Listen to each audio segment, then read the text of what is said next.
Assalamualaikum warahmatullahi wabarakatuh. Alhamdulillahirabbil alamin wa bihi nasta'inu ala umuri dunya waddin.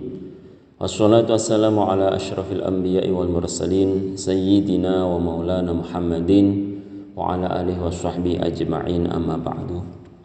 Para pendengar Singosari FM Kabupaten Brebes yang berbahagia, puji syukur kehadirat Allah Subhanahu wa taala, kita dipertemukan kembali dalam kajian rutin keagamaan Radio Singosari FM yang bersama dengan Kementerian Agama Kabupaten Brebes.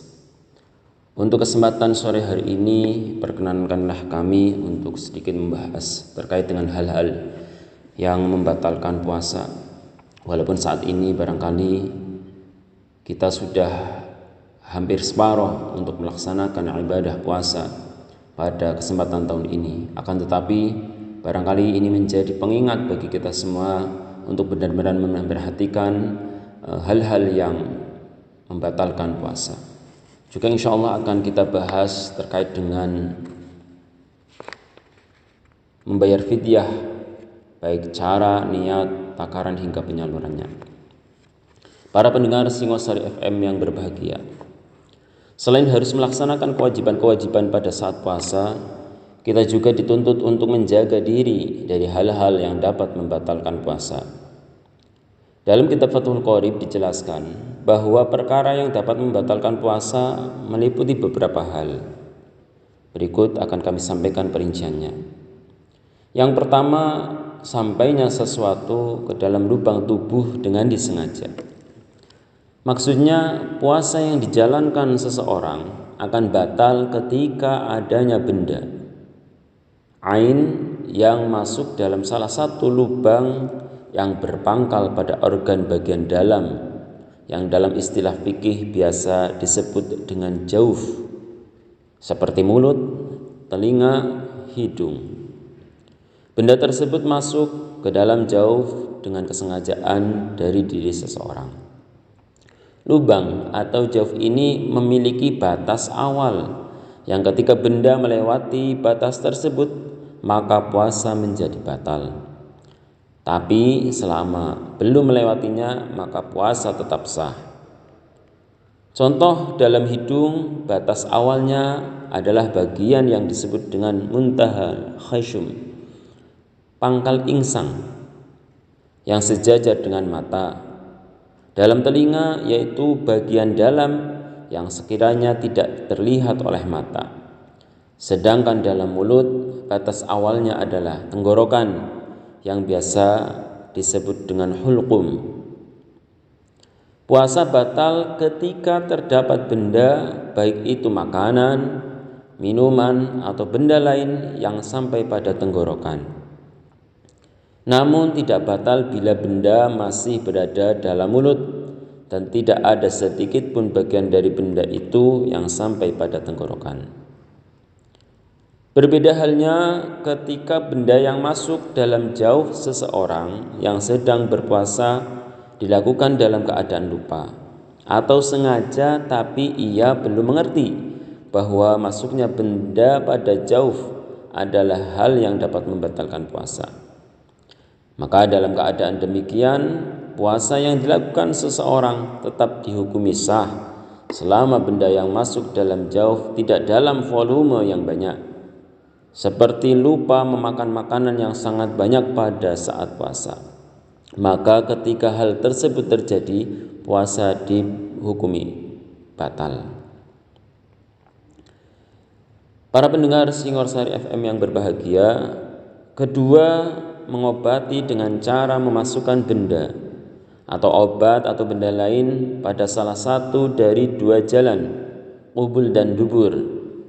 Misalnya pengobatan bagi orang-orang yang mengalami ambeien dan juga bagi orang yang sakit dengan memasak kateter urin, maka dua hal tersebut dapat membatalkan puasa. Kemudian yang ketiga, muntah dengan disengaja. Jika seseorang muntah tanpa disengaja atau muntah secara tiba-tiba, ghalabah, bahasa Jawanya ngelindih, maka puasanya tetap dihukumi sah selama tidak ada sedikit pun dari muntahannya yang tertelan kembali olehnya. Jika muntahannya tertelan dengan sengaja, maka puasanya dihukumi batal. Kemudian yang keempat, melakukan hubungan seksual dengan lawan jenis atau jima' dengan sengaja. Bahkan dalam konteks ini terdapat ketentuan khusus. Puasa seorang tidak hanya batal tapi ia juga dikenai denda atau kafarat atas perbuatannya. Denda ini adalah berpuasa selama 2 bulan berturut-turut. Jika tidak mampu, ia wajib memberi makanan pokok senilai 1 mud atau kurang lebih 6 ons ya, atau 0,6 kg atau 3/4 liter beras kepada 60 fakir miskin. Hal ini tak lain bertujuan sebagai ganti atas dosa yang ia lakukan berupa berhubungan seksual pada saat puasa. Kemudian yang kelima, keluarnya air mani atau sperma disebabkan bersentuhan kulit. Misalnya mani keluar akibat onani atau sebab bersentuhan dengan lawan jenis tanpa adanya hubungan seksual. Berbeda halnya ketika mani keluar karena mimpi basah atau ihtilam, maka dalam keadaan demikian puasa tetaplah dihukumi sah. Para pendengar Singosari FM yang berbahagia. Kemudian yang keenam, mengalami haid atau nifas pada saat puasa. Selain dihukumi batal puasanya, orang yang mengalami haid atau nifas berkewajiban untuk mengqadha puasanya. Dalam hal ini puasa memiliki konsekuensi yang berbeda dengan sholat dalam hal kewajiban untuk mengqadha. Sebab dalam sholat orang yang haid atau nifas tidak diwajibkan untuk mengqadha sholat yang ia tinggalkan pada masa haid atau nifas, karena tentu akan sangat berat bagi perempuan-perempuan yang masih haid atau nifas, karena dalam sehari semalam saja yang wajib ada sholat 5 waktu, tentu ini akan memberatkan. Kemudian yang ketujuh, yang membatalkan puasa yaitu gila atau istilah Arabnya junun pada saat menjalankan ibadah puasa. Ketika hal ini terjadi pada seseorang di pertengahan melaksanakan puasanya, maka puasa yang ia jalankan dihukumi batal. Kemudian yang kedelapan, murtad pada saat puasa. Murtad adalah keluarnya seseorang dari agama Islam. Misalnya orang yang sedang puasa tiba-tiba mengingkari keesaan Allah Subhanahu wa ta'ala, atau mengingkari hukum syariat yang sudah menjadi konsensus ulama mujma' alaih. Di samping batal puasanya, ia juga berkewajiban untuk segera mengucapkan syahadat serta mengqadha puasanya. 8 hal ini adalah perkara yang dapat membatalkan puasa. Ketika salah satu dari 8 hal tersebut terjadi pada saat puasa, maka puasa yang dijalankan oleh seseorang menjadi batal. Ini diantaranya pembahasan terkait dengan hal-hal yang membatalkan puasa, supaya bisa kita perhatikan kembali agar puasa kita yang pertama tentu sah secara syariat. Kalau berbicara tentang hal-hal yang membatalkan puasa dari sisi pahala, tentu akan ada lagi pembahasan yang khusus, seperti mungkin berdusta, kemudian mengadu domba, bersumpah palsu, atau yang barangkali mudah terjadi di antara kita ketika pagi kita jalan pagi kemudian memandang lawan jenis kita dengan syahwat, an-nadhr bisyahwat, itu juga sudah membatalkan pahala dari puasa kita. Maka secara syariat mari kita benar-benar memperhatikan secara hukum fikih bagaimana kondisi puasa kita. Secara hakikat juga kita berusaha untuk menjaga supaya nilai pahala puasa dari kita tidak sia-sia begitu saja. Para pendengar Singosari FM yang berbahagia, untuk melengkapi kajian pada sore hari ini perlu kami sampaikan juga hal-hal yang terkait dengan membayar fidyah puasa. Seperti kami sebutkan tadi, ada cara, ada niat, takaran hingga penyaluran. Ini menjadi perhatian bagi kita, barangkali kita terhalang untuk melaksanakan ibadah puasa, kemudian ada ketentuan-ketentuan yang berlaku sehingga kita bisa memenuhinya. Para pendengar Singosari FM yang berbahagia, fidyah adalah ibadah yang berkaitan dengan harta, sehingga disyaratkan niat dalam pelaksanaannya seperti zakat dan kafarat. Fidyah secara bahasa adalah tebusan. Menurut istilah syariat adalah denda yang wajib ditunaikan karena meninggalkan kewajiban atau melakukan larangan. Syekh Ahmad bin Muhammad Abdul Hasan Al-Mahamili mengklasifikasi fidyah menjadi 3 bagian.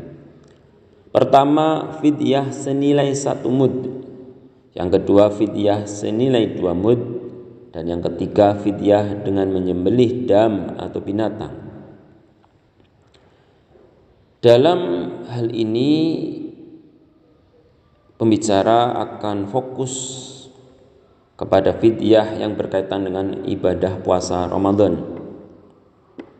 Dengan merujuk keterangan Al-Mahamili di atas, fidyah dalam pembahasan ini termasuk kategori pertama, yaitu fidyah senilai 1 mud atau 6 ons makanan pokok beras lah diantaranya. Kajian mengenai panduan membayar fidyah puasa setidaknya dapat dipetakan dalam beberapa sub pembahasan sebagai berikut.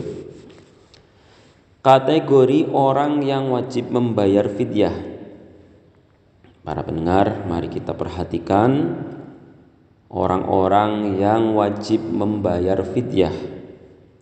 Yang pertama, orang tua renta. Kakek atau nenek tua renta yang tidak sanggup lagi menjalankan puasa tidak terkena tuntutan berpuasa. Kewajibannya diganti dengan membayar fidyah 1 mud makanan untuk setiap hari puasa yang ditinggalkan. Batasan tidak mampu di sini adalah sekiranya dengan dipaksakan berpuasa menimbulkan kepayahan atau masyaqqat yang memperbolehkan tayamum. Orang dalam jenis kategori ini juga tidak terkena tuntutan mengganti atau qadha atas puasa yang ia tinggalkan. Kemudian yang kedua, kategori dari orang yang membayar fidyah, yaitu orang yang sakit parah. Orang sakit parah yang tidak ada harapan sembuh dan ia tidak sanggup berpuasa, tidak terkena tuntutan kewajiban puasa Ramadan.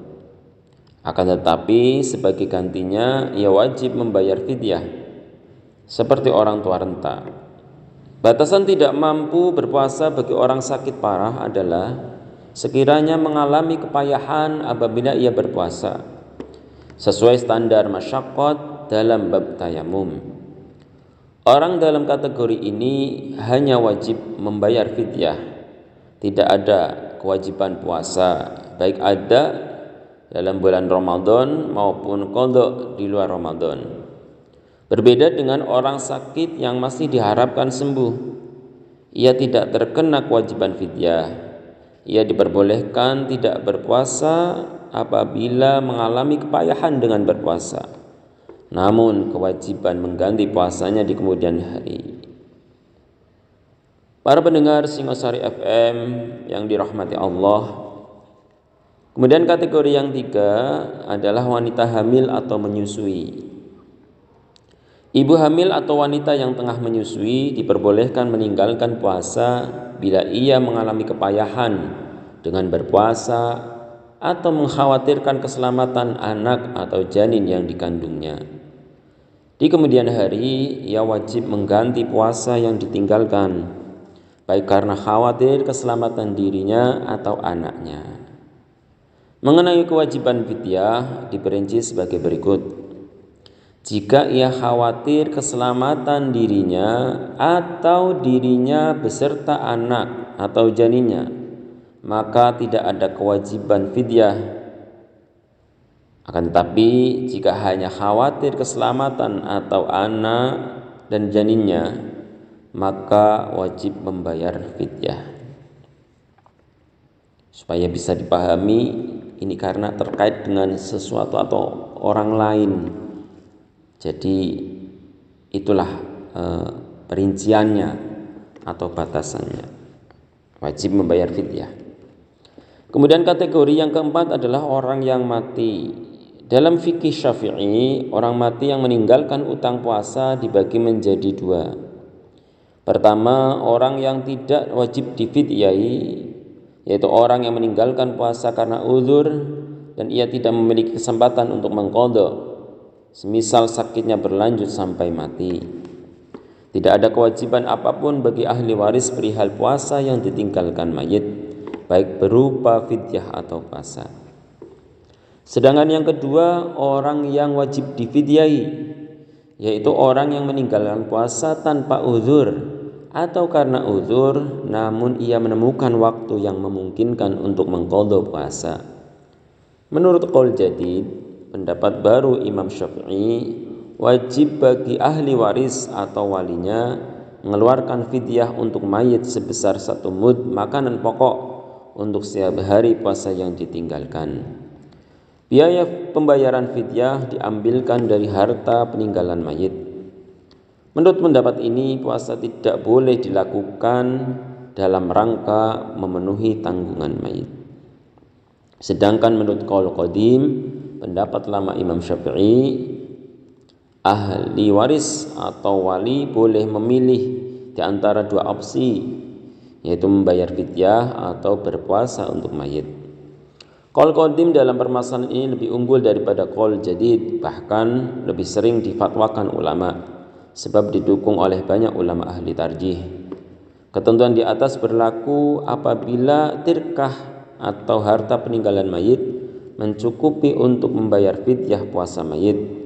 Bila tirkah ternyata tidak memenuhi atau mayit tidak meninggalkan harta sama sekali, maka tidak ada kewajiban apapun bagi ahli waris atau wali, baik berpuasa untuk mayit atau membayar fidyah, namun hukumnya sunnah. Kategori yang kelima adalah orang yang mengakhirkan qadha Ramadan. Orang yang menunda-nunda qadha puasa Ramadan padahal ia memungkinkan untuk segera mengqadha sampai datang Ramadan berikutnya, maka ia berdosa dan wajib membayar fidyah sebesar 1 mud makanan pokok untuk per hari puasa yang ia tinggalkan. Fidyah ini diwajibkan sebagai ganjaran atas keterlambatan mengqadha puasa Ramadan. Berbeda dengan orang yang tidak memungkinkan mengqadha, semisal uzur sakit atau perjalanan berlanjut hingga memasuki Ramadan berikutnya, maka tidak ada kewajiban fidyah baginya. Ia hanya diwajibkan mengqadha puasa. Menurut pendapat Al-Ashah, fidyah kategori ini menjadi berlipat ganda dengan berlalunya putaran tahun.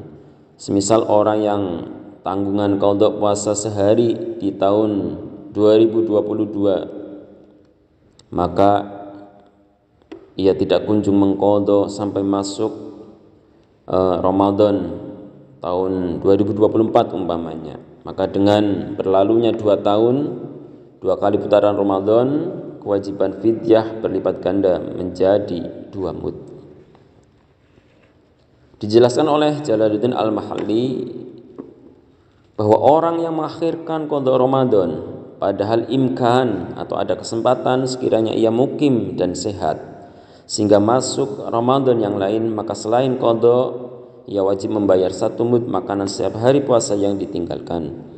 Dan orang tersebut berdosa seperti yang disebutkan Al-Imam Nawawi dalam Syarh Al-Muhadzab.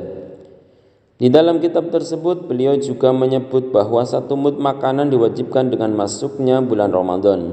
Adapun orang yang tidak imkan mengqadha, semisal ia senantiasa bepergian atau sakit hingga masuk Ramadan berikutnya, maka tidak ada kewajiban fidyah baginya dengan keterlambatan mengqadha.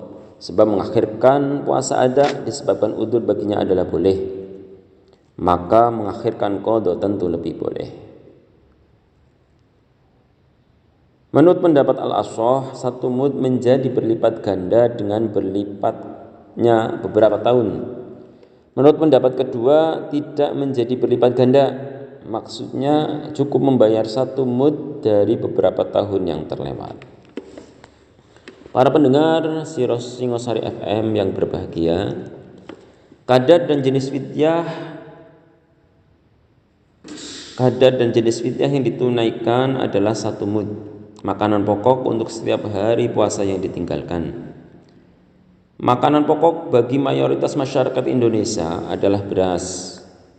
Ukuran mud bila dikonversikan ke dalam hitungan gram adalah 675 gram atau 6,75 ons. Hal ini berpijak pada hitungan yang masyhur, diantaranya disebutkan oleh Syekh Wahbah Az-Zuhaili dalam kitab Al-Fiqhul Islami wa Adillatuh. Sementara menurut hitungan Syekh Ali Jum'ah dalam kitab Makayil wal Mawazin Asy-Syar'iyyah, satu mud adalah 510 gram atau 5,10 ons. Alokasi fidyah wajib diberikan kepada fakir atau miskin. Tidak diperbolehkan untuk golongan mustahik zakat yang lain, terlebih kepada orang kaya. Alokasi fidyah berbeda dengan zakat karena Al-Quran dalam konteks fidyah hanya menyebut miskin. Fafidyatun tu'amu miskin. Sedangkan fakir dianalogikan dengan miskin dengan pola qiyas aulawi, qiyas yang lebih utama, sebab kondisi fakir lebih parah daripada miskin. Para pendengar Singosari FM yang berbahagia, kemudian per satu mud untuk setiap hari puasa yang ditinggalkan merupakan ibadah yang terpisah atau independen. Oleh karenanya diperbolehkan mengalokasikan beberapa mud untuk beberapa puasa yang ditinggalkan kepada satu orang fakir atau miskin. Semisal fidyah puasa orang mati 10 hari, maka 10 mud semuanya boleh diberikan kepada satu orang miskin. Berbeda halnya dengan satu mud untuk jatah pembayaran fidyah sehari, tidak diperbolehkan diberikan kepada 2 orang atau lebih. Semisal fidyah puasa wanita menyusui 1 hari, maka 1 mud fidyah tidak boleh dibagi 2 untuk diberikan kepada 2 orang fakir miskin. Begitu juga fidyah puasa ibu hamil 2 hari tidak cukup diberikan kepada 4 orang miskin. Dijelaskan oleh Syekh Khatib Asy-Syarbini, boleh mengalokasikan beberapa mud dari fidyah kepada 1 orang, sebab masing-masing hari adalah ibadah yang menyendiri. Maka beberapa mud diposisikan seperti beberapa kafarat. Berbeda dengan 1 mud untuk 1 hari, maka tidak boleh diberikan kepada 2 orang, sebab 1 mud adalah fidyah yang sempurna. Allah telah mewajibkan alokasi fidyah kepada 1 orang sehingga tidak boleh kurang dari jumlah tersebut. Para pendengar Singosari FM yang berbahagia, kemudian bagaimana tata cara niat fidyah? Seperti kita sampaikan tadi bahwa fidyah adalah ibadah yang berkaitan dengan harta, sehingga disyaratkan niat dalam pelaksanaannya seperti zakat dan kafarah. Disebutkan dalam himpunan fatwa Imam Muhammad Ar-Ramli,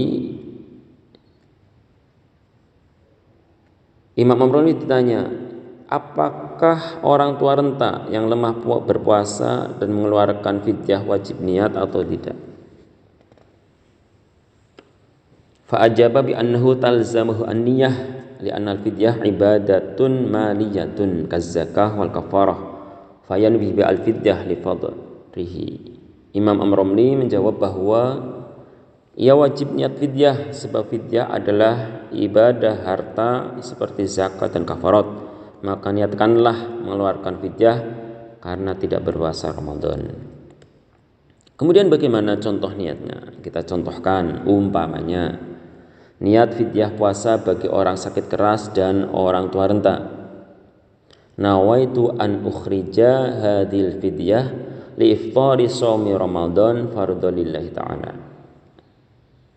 Para pendengar yang budiman, kita ulang kembali, nawaitu an ukhrija hadil fidyah li iftari shaumi Ramadan fardhan lillahi ta'ala.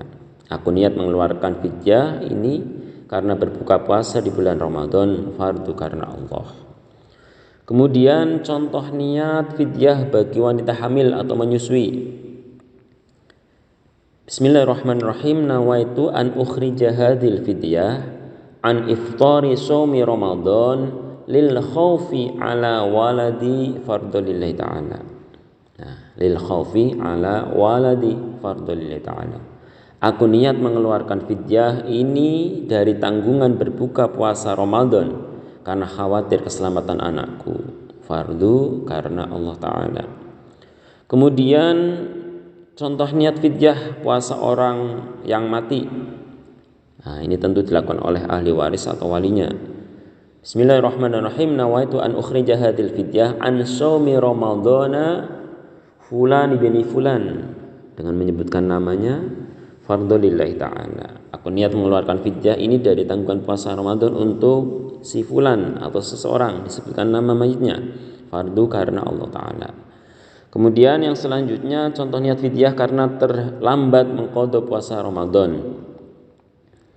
Bismillahirrahmanirrahim. Nawaitu an ukhrija hadil fidyah an ta'khiri qada'i shaumi Ramadana fardhu lillahi ta'ala. Jadi an ta'khiri qada'i shaumi Ramadana fardhu lillahi ta'ala. Aku niat mengeluarkan fidyah ini dari tanggungan keterlambatan mengqadha puasa Ramadan fardu karena Allah Ta'ala. Nah, kemudian bagaimana? Niat fidyah boleh dilakukan saat menyerahkan kepada fakir atau miskin, saat memberikan kepada wakil, atau setelah memisahkan beras yang hendak ditunaikan sebagai fidyah. Hal ini sebagaimana ketentuan dalam bab zakat. Kemudian waktu mengeluarkan fidyah. Fidyah puasa untuk orang mati diperbolehkan dilakukan kapan saja, tidak ada ketentuan waktu khusus dalam fikih turas. Sedangkan fidyah puasa bagi orang sakit keras, tua renta, dan ibu hamil atau menyusui diperbolehkan dikeluarkan setelah subuh untuk setiap hari puasa. Boleh juga setelah terbenamnya matahari di malam harinya, bahkan lebih utama di permulaan malam. Boleh juga ditakhirkan di hari berikutnya atau bahkan di luar bulan Ramadan. Tidak cukup mengeluarkan fidyah sebelum Ramadan, juga tidak sah sebelum memasuki waktu maghrib untuk setiap hari puasa. Ringkasnya bahwa waktu pelaksanaan fidyah minimal sudah memasuki malam hari atau terbenamnya matahari untuk setiap hari puasa. Boleh juga dilakukan setelah waktu tersebut. Mungkin ini beberapa keterangan tentang fidyah Ramadan. Semoga bisa dipahami dan tentunya bisa dilaksanakan dengan baik. Kemudian untuk mengakhiri pembahasan pada kesempatan sore hari ini, bagaimana fidyah dengan uang. Para pendengar Singosari FM yang berbahagia, sebagaimana dijelaskan di atas, harta yang dikeluarkan untuk fidyah disyaratkan berupa makanan pokok daerah setempat. Tidak cukup menggunakan harta jenis lain yang bukan merupakan makanan pokok, semisal uang, daging, tempe, dan lain-lain. Ini adalah pendapat mayoritas ulama madhab 4, yaitu Malikiyah, Syafi'iyah, dan Hanabilah. Pendapat ini berargumen dengan nas syariat yang secara tegas memerintahkan untuk memberi makanan pokok kepada fakir atau miskin, bukan memberi jenis lain. Sedangkan menurut Hanafiyah, fidyah boleh ditunaikan dalam bentuk qimah atau nominal yang setara dengan makanan yang dijelaskan dalam nas Al-Quran atau hadis, misalnya ditunaikan dalam bentuk uang. Ulama Hanafiyah cenderung lebih longgar memahami teks-teks dalil agama yang mewajibkan pemberian makan pada fakir miskin. Menurutnya maksud pemberian makanan untuk fakir miskin adalah memenuhi kebutuhan mereka, dan tujuan tersebut bisa tercapai dengan membayar qimah atau nominal harta yang sebanding dengan makanan. Konsep jenis makanan pokok yang dinominalkan menurut atau versi Hanafiyah terbatas pada jenis-jenis makanan yang tercantum secara eksplisit dalam hadis Nabi, yaitu kurma atau albur, kurma, kemudian albur, gandum atau tepungnya, anggur, dan asyair, jawawut. Hanafiyah tidak memakai standar makanan pokok sesuai dari masing-masing. Adapun kadarnya adalah 1 sok untuk jenis kurma, jerawut dan anggur. Menurut sebagian pendapat, kadar anggur adalah 1/2 sok, sedangkan gandum atau tepungnya adalah 1/2 sok untuk setiap hari puasa yang ditinggalkan. Ringkasnya, ketentuan kadar, jenis, dan kebolehan menunaikan qimah atau nominal dalam fidyah menurut perspektif Hanafiyah sama dengan ketentuan dalam bab zakat fitrah. Ukuran 1 sok menurut Hanafiyah menurut hitungan versi Syekh Ali Jum'ah dan Muhammad Hasan adalah 3,25 kg. Berarti 1/2 sok adalah 1,625 kg.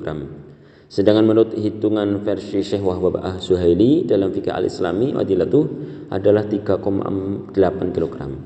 Berarti 1/2 sok adalah 1,9 kg. Dengan demikian, cara menunaikan fidyah dengan uang versi Hanafiyah adalah nominal uang yang sebanding dengan harga kurma, anggur atau jawawut sebesar 1 sok, 3,8 kg atau 3,25 kg untuk per hari puasa yang ditinggalkan. Selebihnya berlaku kelipatan puasa yang ditinggalkan. Bisa juga memakai nominal gandum atau tepungnya seberat 1/2 sok atau 1,9 kg atau 1,625 kg untuk per hari puasa yang ditinggalkan. Selebihnya berlaku kelipatan puasa yang ditinggalkan. Demikianlah mengenai panduan membayar fidyah puasa. Semoga bermanfaat. Yang perlu diperhatikan bahwa konversi dari bentuk makanan kemudian ke berupa uang itu juga harus menyesuaikan. Jangan kemudian mengikuti Imam Syafi'i, tapi tetap harus mengikuti versi